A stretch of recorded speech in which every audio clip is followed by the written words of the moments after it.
Hey folks, welcome back to the channel. It is a beautiful fall crisp morning right now, 60 degrees. And you know, as the temperatures start to drop, there is one pesky word that comes to mind, and that is winterization. You know, where I've got to blow out all the water lines on my RV here, and then I've got to pump in this pesky pink liquid antifreeze. And it's a chore. Honestly, it keeps many of us from using our RVs in the winter months. But what if I told you there's a product out that aims to eliminate that hassle entirely? With this heater, essentially, you no longer need to winterize your RV. Now, when you hear the word heater, you might be thinking, wait a second, don't I already have a heater on my RV? Well, you do, but it's a propane-based furnace, and so you're constantly having to replenish your propane tanks.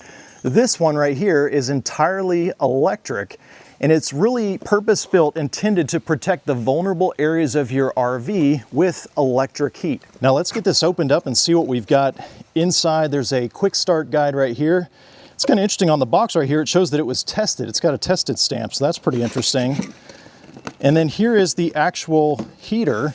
It's real simple. It's got a real nice enclosure right here, and then a real thick and long power cord attached to it. It even comes with some stainless steel mounting screws if you wish to use the built-in ears that are attached, or you can get the optional quick release bracket right here if you plan on, installing the heater and then removing it. This makes it a lot easier and faster. The design on this is incredibly simple. It's got the air inlet on one side here along with the thermostat and an LED. The LED has green for standby, red heating, orange cooling, and then green blink is a self-test. What I like is there's no power button or switch that could get bumped.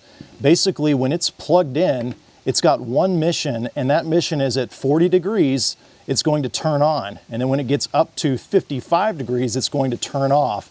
And it's going to keep functioning like that indefinitely while it's plugged in. And then on the opposite side, it's got the warm air exit, and so the air goes in and then the air goes out. It's that simple. So what makes this little powerhouse so special for RV owners like us, right? Well, let's talk about the two biggest headaches that this Xtreme heater solves. And the first one is we don't have to winterize anymore. I mean, that's kind of like the holy grail for a lot of us, because this Xtreme heater is designed to maintain temperatures above freezing. This means your water lines, the tanks, your pump, all that's protected from freezing without having to drain it every time or pump in that pink antifreeze liquid, right?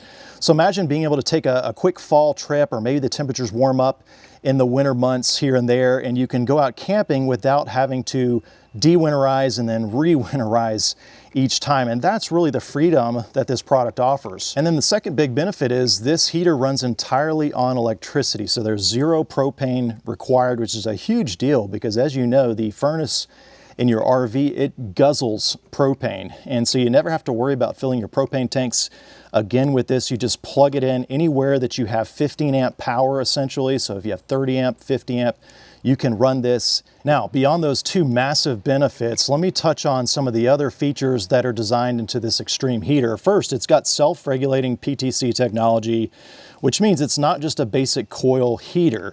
It uses that positive temperature coefficient PTC technology, and so that means it only draws the power that's needed to maintain the temperature. So it's very energy efficient. It's also designed for enclosed spaces. So it's designed to be ignition protected, which is crucial for RVs, especially if you're installing it near a fuel line or something else like a furnace or something that has gas. And so that's why it's very popular among marine applications where you're putting it in a bilge space with an engine, right? But it's also great for RVs. Then the construction of this itself, it's very durable. It's marine grade, it's built tough, resistant to corrosion, vibration, and again, all the demanding things that you would find in a marine application. And so that's nice for us as RVers as well. And then last, my favorite, I think, is that it's made in the USA. And so that's always nice to see products that are made domestically. But next I want to demonstrate how the product actually works. And so right here I've got an extension cord connected to a standard 15 amp outlet, a nice beefy thick extension cord. I'm going to plug it in, and then you notice that the fan turns on right away, and the LED down here is blinking green. So that's the self-test. This is going to run for about 30 seconds. And then once the LED stops flashing and it's solid, that means it's in the standby mode. So it's awaiting for the temperature to drop below 40 degrees to turn on the heater. So I'm going to simulate temperatures below 40 degrees by using this freeze spray right here. And I'm going to hit the temperature sensor. And then pretty quickly it should drop below 40 degrees. I just heard it click. You can see the light is red now. And for those curious, the temperature on that thermometer, 36 degrees. And so now it's sucking air in and it's heating up the fins inside, and then it's blowing out warm air right here. The air that's coming out, it's not so hot like the air that comes out of your furnace, where if you had your hand here, it'd get burned. This is just a nice warm air, and it's all about airflow. You know, it's pushing air constantly through the enclosure and circulating that warm air. And that's what keeps all your vulnerable parts from freezing, is that constant flow of warm air. And this is going to keep running until that temperature sensor gets above about 55 degrees. Then above 55 degrees, that LED is going to turn orange, and that's the cool down mode. So the fans are going to keep turning, but the heat's going to turn off. And it's basically just taking advantage of all the heat that's built up in here, and it's just going to push that nice warm air out of the unit until it's completely exhausted, and then it'll shut off. So maybe for another 5 minutes or so. And then it goes right back to the solid green LED, which is the standby mode. So it's going to repeat that cycle over and over as long as it's connected to power automatically. Again, there's no switch that you can bump and accidentally turn it off. As long as it's connected to power, it's got one mission and one mission only, and that is to turn on and heat the space under 40 degrees and then turn off at about 55 degrees. So that's how it works. But the next question is, where do you put this in your RV? Because it's only going to be as effective as the location that you choose for it. And so let me go over that next. The dimensions are very compact. This is the 800 watt model, and this one is about 5 1/4 tall. And then the length of the enclosure is about 8 1/4 with the base factored in. With the ears, it's about 9 1/8. And then it's only about 3 5/8 inches wide here. So it's very compact. And you know, every RV is different, but the goal is to locate the heater as close as possible to the majority of the vulnerable components. And so, you know, every RV is different, but most of them have a wet bay. And so that is typically where all the plumbing is going to start, and the pump and all the lines are going to start right here. And so that's a good place to start and look at your RV, the layout, and see, okay, where does the plumbing start? So certainly a wet bay, a storage compartment like that is a viable option. However, a lot of times the plumbing then drops down below the floor and runs into the underbelly, you know, basically the frame area of the RV. And so this is where you really just have to look at the floor plan of your RV. You can see mine right here is pretty simple. There's no slides or anything on it. And basically I've got a kitchen right here underneath that window. And then in the very back, I've got a bathroom right there in the corner. And so mine's pretty simple. I mean, basically the plumbing starts here in the wet bay. It drops down into the frame, into the underbelly, and then it goes to the kitchen. And then it goes all the way back here to the bathroom, where there's a shower, a toilet, and a vanity. And then it loops around to a water heater on the back and another cold spray port. And so, you know, typically most RVs are going to have the bulk of their plumbing on the driver's side, you know, opposite to the campsite, just because that's where the plumbing typically starts. But if you have any fixtures or the kitchen's on the opposite on the campsite, you need to take all that into consideration. And so certainly the wet bay is one location for it, but I think you're going to get more protection and more coverage if you put the Xtreme heaters somewhere down below in your underbelly. So for instance, on my travel trailer right here, since that plumbing runs all the way along this side here, and really probably 80% of the plumbing is back here in the bathroom area, because I've got the shower, the toilet, a vanity, plus the water heater, and another cold spray port. I really only have one fixture right here in the kitchen. And since the majority of my plumbing is back here, the location that I chose to put my Xtreme heater is back in this corner, back in the underbelly in the frame area. And I'll put some pictures up of what it looks like, but basically the heater is on the opposite side of this frame member right here. And that way it's blowing all that nice warm air into the area where the majority of my plumbing is located.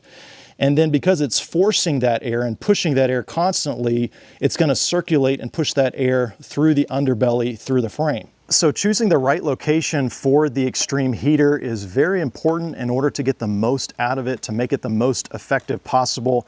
And like I said, every RV is different. You know, my travel trailer behind me is relatively light, and so the frame is only about 6 inches.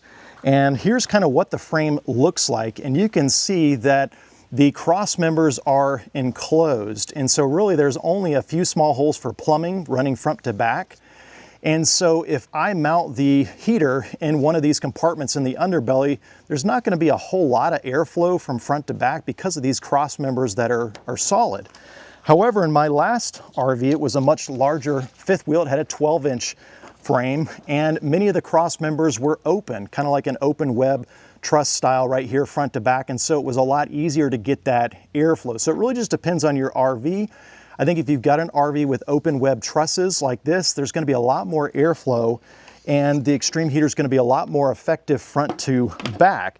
If you have a drop frame fifth wheel like this guy here, then typically your wet bay is going to be in this area right here, and you can see it's almost perfect because the drop frame portion, if you were to put your heater right there, it's going to be pushing air all the way to the back. And that's really how it was set up in the last RV I had.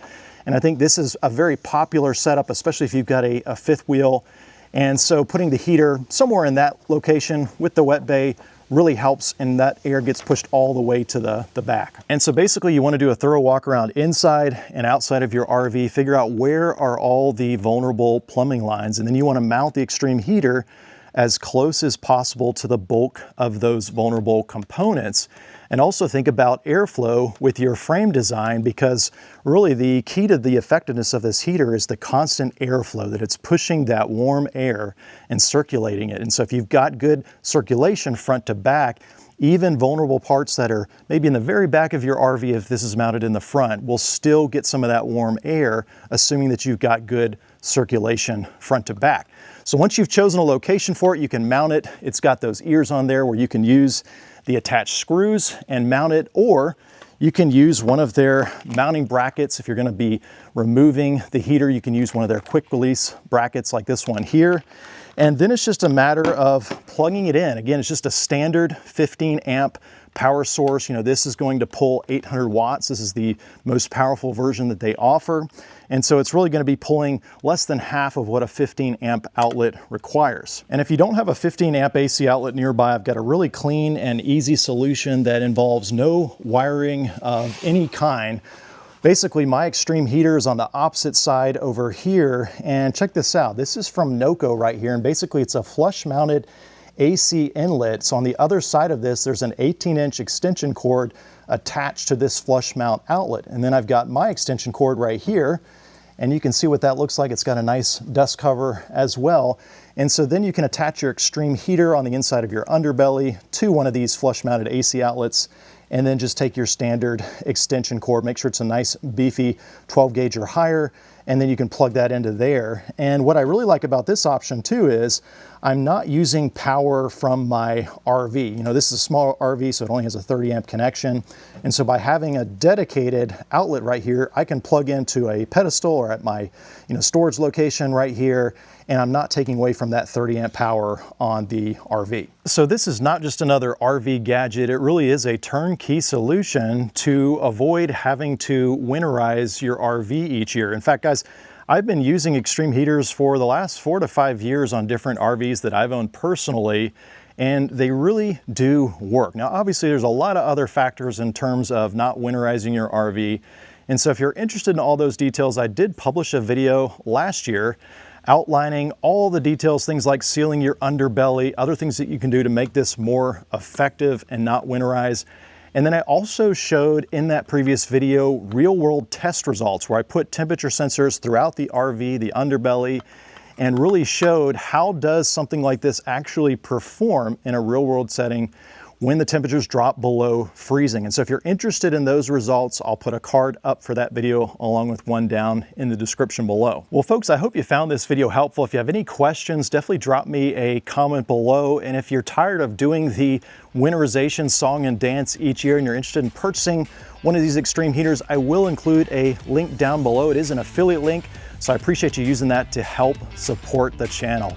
As always, thanks for watching.